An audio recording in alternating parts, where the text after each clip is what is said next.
Nothing in your life should be your life. Everything should be a part of this life. So with this positive note, let's begin today's video. Hey guys, welcome back to the series of strategic management. So today is I think 6th video of this series, and today we'll be doing ADL portfolio metrics and till study note number 9.5. Okay, so let's begin. Now ADL portfolio metrics क्या बताता है किसी भी company या organisation का? देखो, it consists of 20 cells, ठीक है. Now the position within the life cycle and of the company is determined to 8 external factors of evolving stage of industry. वो कौन सा 8 स्टेज है एक जो कि कंपनी को इवॉल्व कराता है, ठीक है, इन फ्यूचर. पहला है मार्केट ग्रोथ रेट. क्या रेट से मार्केट ग्रो कर रहा है. फिर आता है ग्रोथ पोटेंशियल, आगे ग्रो करने का कितना पोटेंशियल है उस पर्टिकुलर प्रोडक्ट या ऑर्गेनाइजेशन या उस पर्टिकुलर कंपनी का.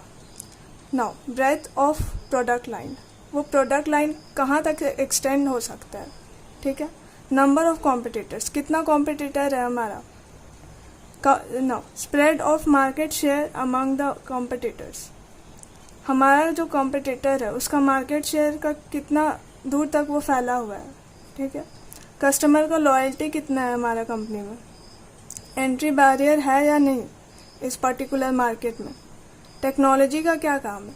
तो ये सारा एक्सटर्नल फैक्टर्स डिटरमाइन करता है कि हमारा बिजनेस कितना आगे तक जाएगा. तो वो कौन डिटरमाइन करता है, कैसे डिटरमाइन करता है. वो डिटरमाइन होता है एडीएल पोर्टफोलियो मैट्रिक्स से. ADL portfolio matrix Arthur D little portfolio matrix, ठीक है. Now these are the competitive position of a company's SBU.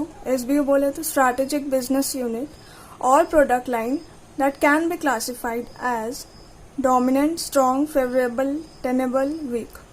एक एक करके समझते. Dominant is a situation where SBU enjoys the monopoly, ठीक है. तो देखो monopoly है तो वो dominant होगा, ठीक है. Strong, SBU enjoys strong competitive position and can afford to check out its own strategies without too much concerns, ठीक है. Strong, आत्मनिर्भर, okay.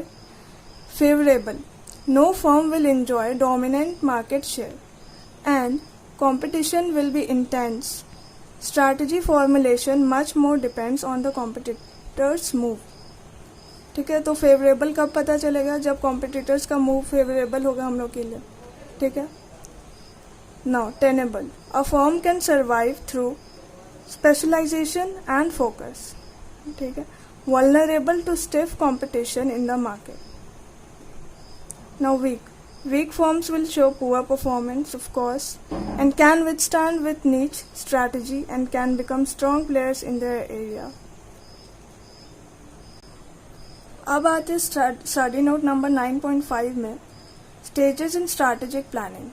ये क्वेश्चन एग्जाम में I think every alternate term में आता है, ठीक है. तो इसको अच्छा से कर लेना.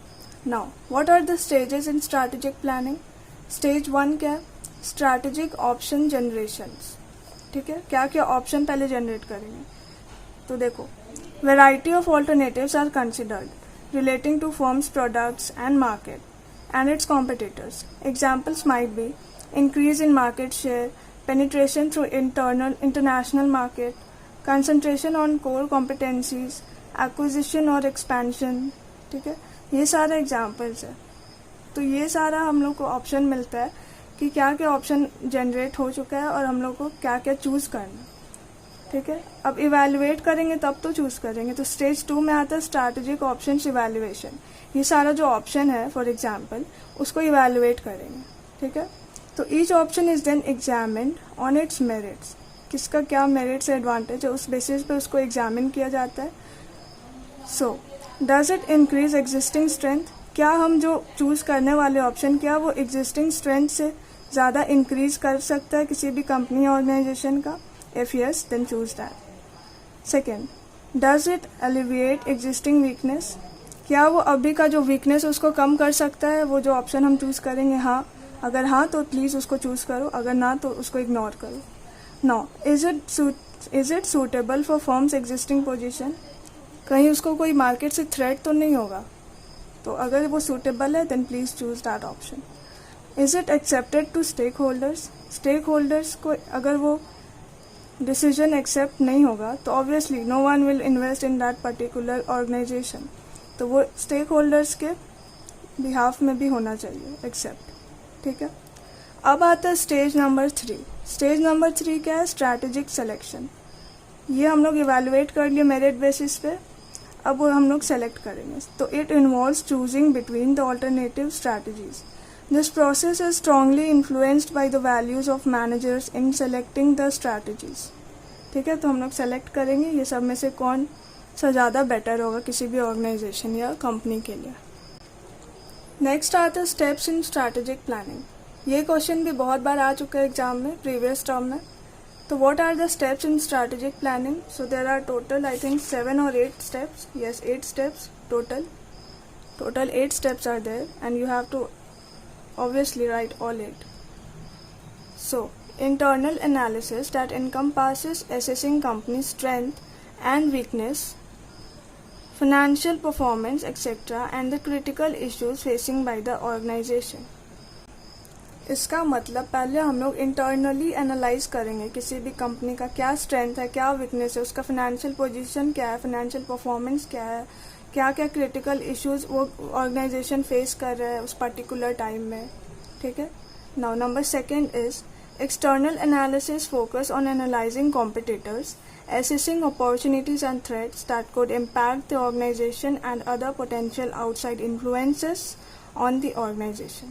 तो पहले हम लोग इंटरनली एनालाइज कर लिए, उसके बाद क्या करेंगे? एक्सटर्नल एनालिसिस करेंगे कि और उसमें फोकस क्या होगा? कॉम्पिटिटर्स, अपॉर्चुनिटीज़ क्या आ रहा है, थ्रेट्स क्या है कंपनी को जो कि इम्पैक्ट कर सकता है उसको.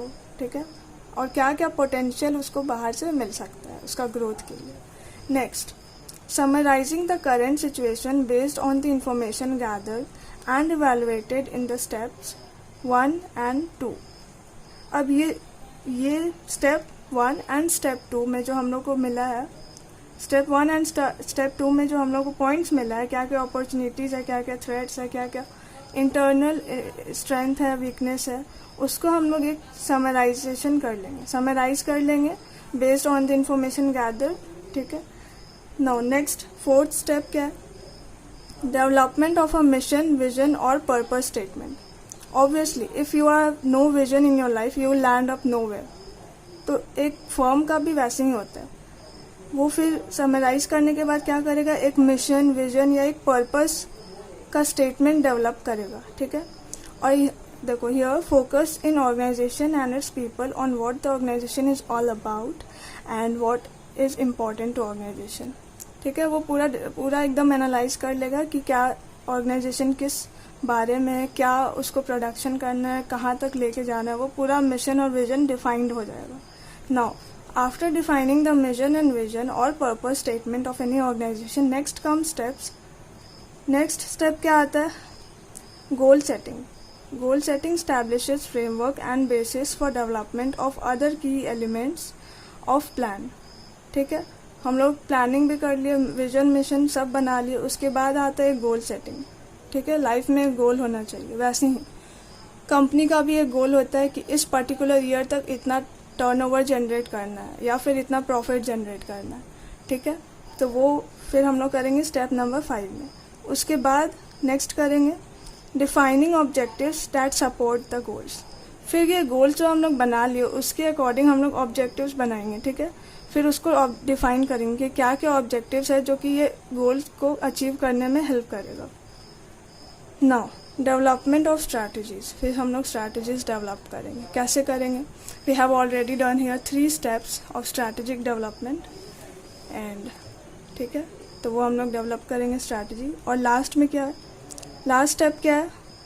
While not all strategic plans include tactics, that is specific tasks associated with carrying out strategies, a good plan will include at least the key tactics thought to be important supporting in step 7. ठीक है. 7 में क्या है? देखो 8 में क्या बोल रहा है? जरूरी नहीं कि सारा प्लान फुलफिल हो, बट एटलीस्ट सम तो फुलफिल हो ताकि वो गोल तक पहुंचने में हेल्प हो. ठीक है. सो likewise all 8 steps of strategic planning is done. So you have to write, बस इतना लिख लेना एग्जाम में and you will get full marks. ठीक है? And yes, remember, all these questions will sure come. या तो steps in strategic planning आ सकता है या फिर ये आ सकता है stages in strategic planning. ठीक है? अब आता है approaches in strategic planning. Now, there are 3 approaches that can be adopted in strategic planning, and they are top-down process, bottom-up process, and an iterative process. Top-down process क्या होता है? In which managers are given targets to achieve, which they pass on down the line. ठीक है? Managers को भी task मिलता है, वो नीचे सबऑर्डिनेट को दे देता है वो काम. ठीक है? फिर बॉटम अप प्रोसेस क्या होता है? In which functional and line managers in conjunction with the staff submit plans and targets for approval of or by higher authority. Bottom up process क्या होता है? मिडिलमैन को मिलता है और वो अपने से ऊपर वाला को उसमें हेल्प करके वो टारगेट अचीव हो जाता है उसका. ठीक है? नाउ इटरेटिव प्रोसेस क्या होता है? Which involves both top down and bottom up setting of target. इसमें वो दोनों चीज का मिक्सचर होता है. टॉप डाउन भी होता है, बॉटम अप भी होता है of setting of target. It involves maximum number of people. It's the most likely to deliver worthwhile and acceptable strategic plans. तो इसमें क्या होता है? सपोज एक टॉप लेवल वाला मैनेजर को कोई काम मिला तो वो अपना सबऑर्डिनेट से भी करा सकता है, और सपोज सबऑर्डिनेट को भी मिला है तो वो भी अपना हायर अथॉरिटी से हेल्प लेके कर सकता है.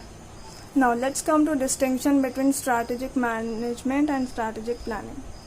Strategic management क्या होता है? It focuses on producing strategic results, new markets, products and technologies. और strategic plan क्या होता है? It focuses on making optimal strategic decision. Now, strategic management is management by result. Strategic planning is management by plans. Strategic management is organizational action process and strategic planning is analytical process. Strategic management broadens focus to include psychological, sociological and political variables, and strategic planning is focused on business, economic and technological variables. Now, last, strategic management is all about choosing things to do and also about the people who will do them. And strategic planning is all about choosing things to do and not about people will do it. ठीक है? Now, अब आता है corporate and long range planning. Corporate planning क्या होता है? It is concerned with determination of objectives treating the company as a whole. ठीक है? कंपनी को as a whole लेके वो कोई भी ऑब्जेक्टिव बनाता है. Now, long range planning क्या होता है? It is a systematic and formalized process concerned with directing and controlling future operations. ठीक है? ये एक systematic और formalized process होता है. ठीक है? Now, corporate planning is concerned with both existing products in existing market as well as new product in new market. लेकिन long range planning क्या होता है? It takes care of only the existing product in existing market. Corporate planning क्या और include कर लेता है? New product in new market. ठीक है? अभी हम लोग पढ़े स्ट्रैटेजिक प्लानिंग, नहीं, अभी हम लोग क्या पढ़े थे? Corporate planning and long range planning, और अब पढ़ेंगे strategic planning and long range planning. ठीक है? नाउ लॉन्ग रेंज प्लानिंग क्या होता है? इट फोरकास्ट, उसका जो फोरकास्ट होता है वो बेस्ड ऑन एक्सट्रापोलेशन होता है. ठीक है? क्या बोल रहे? हाँ, देखो, objectives forecasted through extrapolation are translated into budgets, programmes and profit plans. ठीक है? ये जो भी ऑब्जेक्टिव बनाता है वो ऐसी नहीं कि मन में कुछ भी बना लिया. एक प्रॉपर बजट बनाता है, प्रॉपर प्रोग्राम बनाता है, प्रॉपर प्रॉफिट का प्लानिंग करता है. ठीक है? Now these are finally implemented. ठीक है? फाइनली वो इम्प्लीमेंट हो जाता है. An operating control system is established and feedback is provided. अब स्ट्रैटेजिक प्लानिंग क्या होता है? Prospects, objectives, strategy. One reminder, okay, अगर ये नहीं लिखना है तो बस ये डायग्राम याद कर लो, और अगर स्ट्रैटेजिक प्लानिंग में भी बस डायग्राम याद कर लो तो हो जाएगा. और अगर लिखना चाहते हो तो ये लिख लेना। Strategic planning leads to the setting up of two sets of goals, that is operating performance goals and strategic goals. The operating performance goals are translated into operating budgets and strategic goals are translated into strategic budgets. ठीक है? Accordingly, two types of control, operating and strategic control, are established. ठीक है? तो देखो ये notes इतना precise है कि ऑलरेडी पढ़ के सब समझ आ जाता है, समझाने का तो ज़रूरत ही नहीं उतना। ठीक है, तो बस ये नोट्स तुम लोग कॉपी कर लेना and everything will be done. Book खोलने का ज़रूरत नहीं पड़ेगा। ठीक है, ये नोट्स काफ़ी बेटर है। ओके, सो आज इतना ही रखते हैं। स्टडी नोट नंबर 9.6 करेंगे नेक्स्ट वाले वीडियो में। So till then study well, be discipline and thank you so much for watching.